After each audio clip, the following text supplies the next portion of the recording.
Folks, today we are going to start talking about cutting up some vegetables for our chicken stir fry. So you had 8 to choose from, and you had to choose at least 3 of those. So I'm going to go through all 8 of them today. So even if your group didn't choose all 8 of them, I'd like you to be familiar with on how they're cut. A couple things before we cut though, I'm going to show you one, how to properly sharpen the knife using our handheld sharpeners. There was a video on the HyperDoc, so hopefully you watched that. If you didn't, you'll pick that up here. The second thing I'm going to show you to do is kind of a refresher is how to properly hold the chef's knife. I'll show you very quickly on the other 2 that are in your knife block, but the chef knife is the one that we'll use the most. So I'll refresh you on that. Again, there was a video in the HyperDoc for that one as well. If you didn't get a chance to watch it, hopefully you'll pick up something quickly here. And then third, I will show you how to cut all of the vegetables, all 8 of them that we use for the chicken stir fry. So just sit back, make sure you watch through all of this before we get started. Please know I will be checking each one of you before you are able to cut. So even though you're in your kitchens and you have all your vegetables, I'm still going to have to double check and make sure that you can properly hold the knife, and then your stabilizing hand has to be able to keep the fingertips out of the way. So we'll talk about that when we talk about the holding of the knife. All right, but these is that they work whether you're left-handed or right-handed. And there's numbers engraved down here. There's a 1, a 2, and a 3. For our particular knives, we only use the number 2 and the number 3. So the number 2 kind of hones it and sharpens it and kind of pulls off all the nicks. And then the third one kind of smooths everything out. So when you put the knife in, you're going to start all the way towards the back. All right, so you can see it's all the way in. Keeping one hand firm here.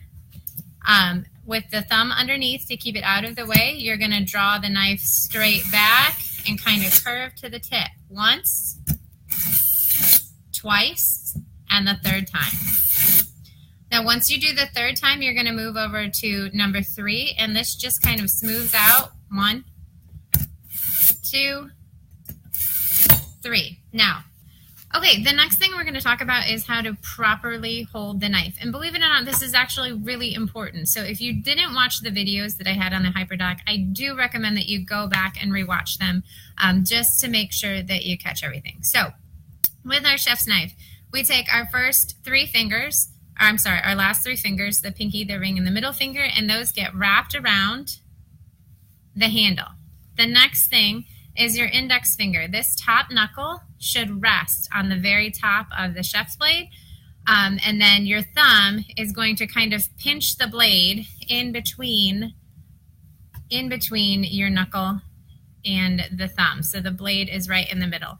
What's nice about this is with your 3 fingers wrapped and pinching the blade in between, you have, as you squeeze the thumb and the knuckle together, you have complete control over the blade. We put our finger up top here, our finger can slide off real easy, all right? So we kind of lose that. And if we hold on like the baseball grip, it's more control than the finger on top, but you don't, it kind of slides, all right? So it's really not as safe.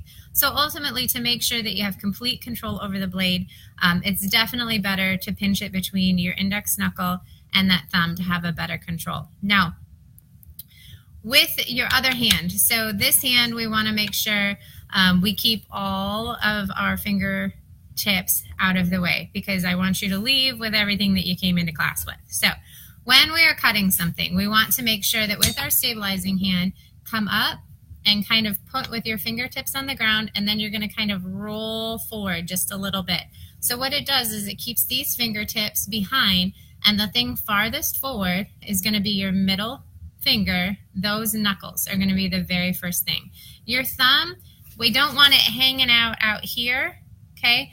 If you can't tuck it behind, back here where it presses into the food, then you can tuck it underneath and use that. And then sometimes I'll use the bottom, this pad part of my thumb to kind of hold things, but always keeping those fingertips tucked in. Otherwise, if you can keep your thumb back here, it keeps your thumb out of the way, so it's not like a stray guy and you take off the end of your thumb. All right, so we want to make sure our fingertips are bent, the thumb stays out of the way. When we are cutting, remember between the knuckle and the knife, you want to make sure that you hit this middle knuckle. The tip of the knife should never really leave the cutting board, and you follow through with that rocking motion, okay? Here's that you need to be aware of. Your vegetables are going to come to you in a plastic grocery sack. So what I'll do, since I know what each kitchen wants, I'm going to go through. All the peppers will be divided into quarters, so you will get a quarter of a bell pepper, a couple cloves of garlic, a couple of carrots, and then portions of the cauliflower, mushrooms, broccoli, celery. So just know that I'm just going to go through and I'm going to just chop them up, and then they go into the different bags that everybody needs, and they'll be labeled for your kitchen. Something that you need to remember is once you get these back to your kitchen, you're going to need to wash them and make sure that they're clean before you get started. So like our bell pepper here, some of them might still have stickers on them, and I'm not going to look for that. I'm seriously just going to cut it in half and then cut those halves in half and toss them into a bag. I'm not going to wash them. I'm not going to peel off any stickers. The same thing is going to go for the mushrooms, and we'll talk about cleaning the mushrooms here in a minute, but you're going to need to make sure you clean your mushrooms. The celery is going to come in the large chunk. The ends won't be connected, but I'm not cleaning any of the stem stuff off. So all the lettuce leafy stuff that's here is going to be here. Same with the carrots, and we'll talk about the carrots. I'm just going to put the carrots in there. The choice is yours, whether you want to peel them or not, but you still need to wash them. So if you're not going to peel them, then that's fine. You still have to wash them. If you're going to peel them, I highly recommend you wash them first, and then I'll show you how to use the peeler. Same thing with the onion. So as we go through each vegetable, just know that I have cleaned these before I cut them. Right now, you're kind of seeing them in their raw state in their packages as they are. So I will fix that here in just a minute. To do that, I will wash them under cool running water. And then once they are clean, I will put them into the colander. So all the extra water is going to drain out, and kind of leave that in the sink so that they don't drip water everywhere. So a couple tips on cleaning the vegetables. Remember I said when you clean the vegetables, we want to clean them under cool running water. The only difference on this one is going to be mushrooms. These little critters, we don't want to run underneath water. They're very full of water already. So if you put them underwater and start to rub the dirt off, they're essentially going to soak up more of the water, and they're just going to turn to mush in your hand. When you cook them, they kind of soften down anyway.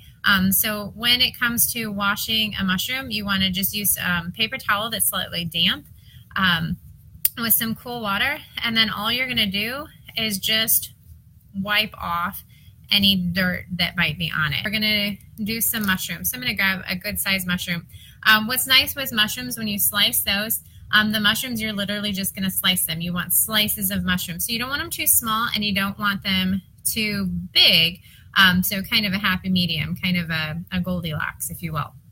So you want to kind of make sure that it's not going to go too far. Go ahead and make sure you tuck your fingers back and kind of holding this in place. You can see my thumb is here, and then I'm going to come up and I'm just going to slice right down, move my fingers back just a little bit, using this middle knuckle as my guide, and then slicing down. This one's kind of a big slice, that's fine. So you get these nice little pieces of vegetable of mushrooms. All right, so the next thing I'm going to show you how to cut is the celery. So make sure that you wash it off, especially down here at the end. It's kind of where it starts to come up out of the ground, and you tend to get a collection of dirt.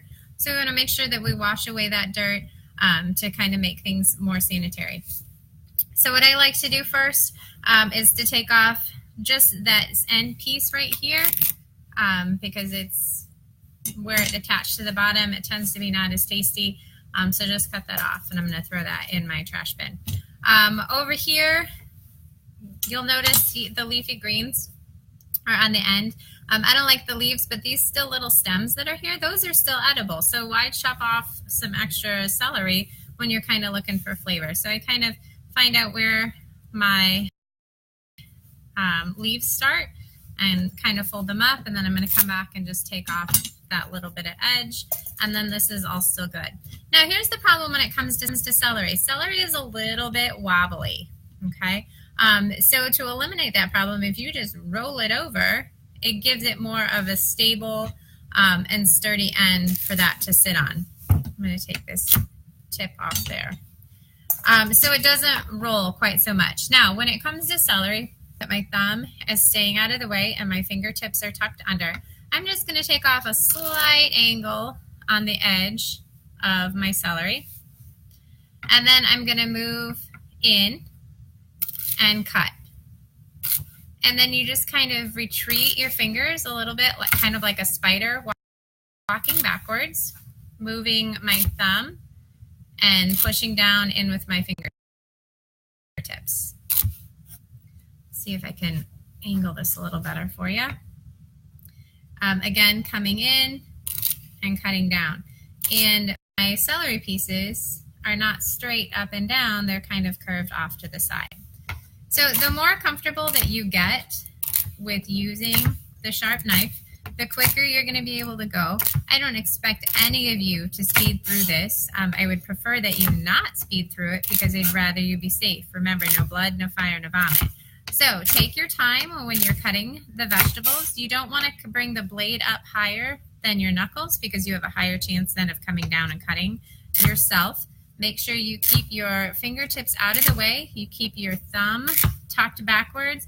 You have that blade pinched between your knuckle and your thumb, and then try to keep that knife blade, if at all possible, on the table or on the cutting board. You have less of a chance of cutting yourself by keeping it on there. You who have chosen red bell pepper, you're going to get a piece of bell pepper. They will be already cut for you. So this stuff here on the inside, you don't need it. What's nice about bell peppers is they're pretty soft, so you can go in and pretty much just rip it right out. You can cut it out. My problem with that is don't use the chef's knife, use the paring knife, which is the small one. But it's still kind of a little bit of overkill because this membrane is very soft. And it really is pretty easy to rip out and peel out. You could almost use a butter knife or even just a spoon to kind of scoop at it. If you have any little seeds in there, those rinse out really well, or they just tap over a garbage can or your scrap bowl. So now the problem is, remember, when we're cutting foods, we want to make sure that they don't roll on us. So if we try to cut this bell pepper, which we're supposed to cut these into slices, we're going to have a little bit of a problem. So they kind of roll all over the place. And even if we kind of flip it over, it's not very stable. So this is my favorite part. If you are cutting a bell pepper, we need to kind of flatten it. So the best way, honestly, just to flatten it is to force it flat, like that. It will break it a little bit in places, and that's fine because you're just going to cut it up. So give it a good whack. It's going to break some of the pieces on the inside, makes it a little more flexible. It's totally okay. Now, my favorite part about cutting the bell peppers is because they're actually pretty soft. They're easy to cut. So this one, again, taking your chef's knife, keeping your tips of your finger tucked under and your thumb out of the way. You just start with the tip of the knife right up top, and you're just going to slide it straight down and through. And then scoot over and slice. Slice. You get to leave the tip on the board the whole way through. When you start getting a little bit closer, just make sure those fingertips stay out of the way and your thumb, and slice. And so for this, you can leave it on the cutting board. Remember, you have 2 cutting boards in each of your drawer number 3, and then you have 3 knives. So there's plenty for everyone to be doing. So with the peeler, and most people don't realize this, with the peelers, it actually can peel in both directions. So it's always kind of fun to peel for me because you can just go back and forth and it peels it really fast. A lot of people will just take their time and do one and another. I'm all about getting it done so you can peel in all directions or single directions. Carrots are definitely a little bit rolly. These ones aren't too bad. These ones are smaller. This particular bag that I picked up kind of has some smaller carrots to it. To take off each of the ends because they're a little dry. With this particular carrot, it's really not that big. I'm going to cut it in half first because this half is really skinny compared to the other half. This one's a little bit thicker. So what I like to do is to come this way, a finger and a thumb on either side, and I'm going to tuck the blade right here in the center and kind of let it bite into the carrot a little, and then come back and put my hand on top, and I'm going to cut down into the middle, kind of like a carrot stick. Now, this carrot is not going anywhere. This little bitty guy, he's a little rolly, yes, but he's really easy to kind of hold on to. So I'm going to go ahead and cut him into little circles, or little carrot medallions, if you will, and those will be fine, good bite-sized pieces to go into my stir fry. And then these guys over here, you can do one at a time. It's up to you. These ones are skinny enough. If I had a really big one that I cut in half, I would definitely cut one at a time. But I'm going to come back and just do these. They're not going to roll anywhere because, again, there's a flat surface for them to be on safety purposes. So first things first, we need to take off the skin because this papery stuff doesn't taste good. So what I do is I take my quarter, lay it on a flat surface because there's two flat sides to it. It's not going to roll anywhere. And we're just going to take the very little bit of the top piece off, not where the root is connected, the opposite piece. What this does is allow us to see kind of the layers of the onion, and you can come back in and peel off the papery skin. Sometimes it sticks a little bit, so after a while I give up and I just take that top layer off, and that's good enough. So we get that out of the way. Now, still leaving this root ball attached, we are going to come in and we're going to make kind of like fingers, like little paw fingers on like an animal. So leaving the root end over to the side, we're going to come in and you're going to cut up from the end from like, about here up. We're not going to cut all the way through the onion. We're going to come up a little bit and you're going to cut in these little fingers. Some of the little pieces might fall out and that's okay. Don't worry about it. But you're going to cut in probably, 5, maybe 6 of these little paw fingers. Again, making sure we don't cut all the way through to the root end. So everything still stays connected. And then you have these little fingers that are separated, but it's not going to come apart. Now, in some of the videos that you see, they cut back inward. I would prefer that you not do that. So the onions really are fine the way they are. Now, you can leave your onions as slices and big pieces of onion, but I don't know about you. I'm not too particularly fond of biting into an onion about yay big. Nope, no thank you. So I come back and I do like a nice big dice. So again, with those fingers cut in so that they stay together, laying it flat down, keeping your thumb back and your fingertips underneath. I'm going to cut straight down and kind of go into a little bit bigger chunks. And what happens as you cut through, those fingers are one way and the onion layers are kind of going the other way. You're going to get a nice diced onion. You see how those pieces just kind of fall apart? Okay, the next one I'm going to do is garlic. So you're going to get some pieces of garlic that look like this. Can you see? Great. So you'll notice this garlic has kind of a paper on it, and we don't eat that paper, so we need to get rid of that. So this is something a little different that you need to know when it comes to smashing. When we use garlic, we pretty much always use the chef's knife, mostly because it's wide, and so is our garlic. So you'll notice this kind of fits. So putting the garlic at the edge, we're also going to put our knife at the edge. So this end here is going to kind of slide up against the bottom of the board. We don't want it up too high because then we have a gap. So we're going to kind of keep it off the edge of the board. So we're going to put the garlic so it lays kind of on one of its flat sides towards the edge. You're going to set the knife blade on top of it, keeping it steady, taking a good solid fist. We're just going to hit it. And what it's going to do, it should crack it, and some of that paper should start falling right off because you're going to break that clove of garlic up. And now all the peel should come right off. If it doesn't pop and doesn't break, go ahead and whack it again, and then get the piece off. With the garlic clove, I always leave the root end on there for a little bit because it kind of holds everything together. Gonna come back, it's very little, so make sure you keep your pinky or your fingertips tucked back underneath. And we're gonna come in, we're just gonna make little slices of the garlic first, and it might kind of fall apart. And then you're gonna take that root end out of the way and get rid of it. Now, we have these nice little slices of garlic, but again, too big of pieces. So you can use your blade to kind of scrape it back. And then using a method that they use a lot with herbs, keep the tip of the blade on the board, your hand on top. See if I can do this so you can see it.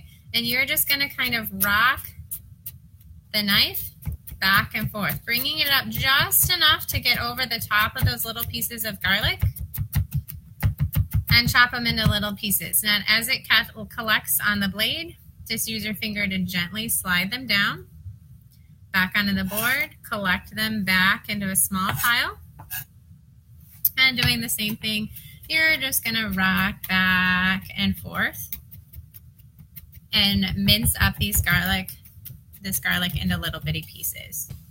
Okay, the second to last veggie we're gonna cut is the cauliflower. Cauliflower, well, I love cutting cauliflower. It's really messy, but to be honest with you, I leave the broccoli till the very end because that's probably the messiest one. So when you get your hunk of cauliflower, it's gonna look kind of like this. It's gonna come in a quarter. It's still gonna have the leaves attached to it. I already cleaned this one before I quartered it.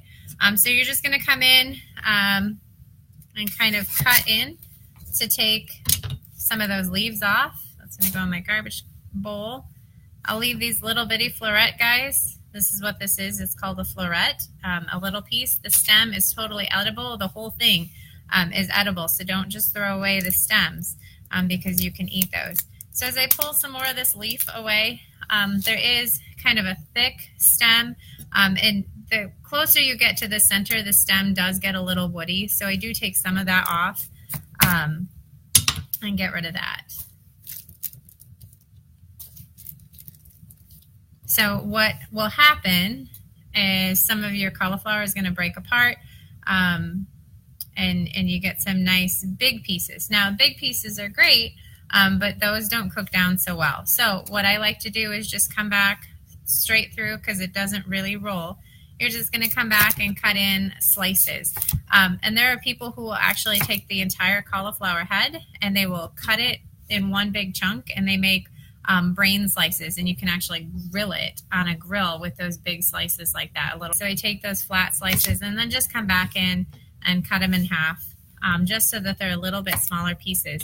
Remember, a lot of our vegetables have a lot of water in them, so they cook up or they cook down, and they get soft, and that water cooks out of them. So you don't want too small of pieces, but you don't want too big of pieces either, because then they're a little bit harder to eat. So again, coming back in, taking some of those bigger pieces and cutting them in half. The last vegetable that we're gonna cut is broccoli. I love broccoli. Cutting broccoli makes a mess no matter how I cut it. So if any of you come up with a magical way to do this, let me know. So what I'm gonna do, the stem end or of the broccoli is usually very woody. It's not very good tasting wise, but some of it closer towards the tree tastes fine. So I just like to take a little bit off, but the rest of it is okay. I just don't want like a long, massive piece, kind of like these guys. We want to take some of this off. But we want decent sized florets, so something like this size, if you compare it to my thumb, about the size maybe of a quarter. I'm going to leave it this big because it is going to cook down. I don't want to chop it too much more. I don't want little itty bitty dinky pieces like this guy because he's just going to turn to mush in the stir fry. So with these, depending on the broccoli, sometimes you'll get it where the head is really tight and it's got a big stem. This one is kind of long, but you'll notice if you look in here, the treetops, so to speak, are pretty far away from the main stem. Sometimes they're a whole lot shorter, and you can cut this up and then you just take the whole head and kind of chop it into pieces.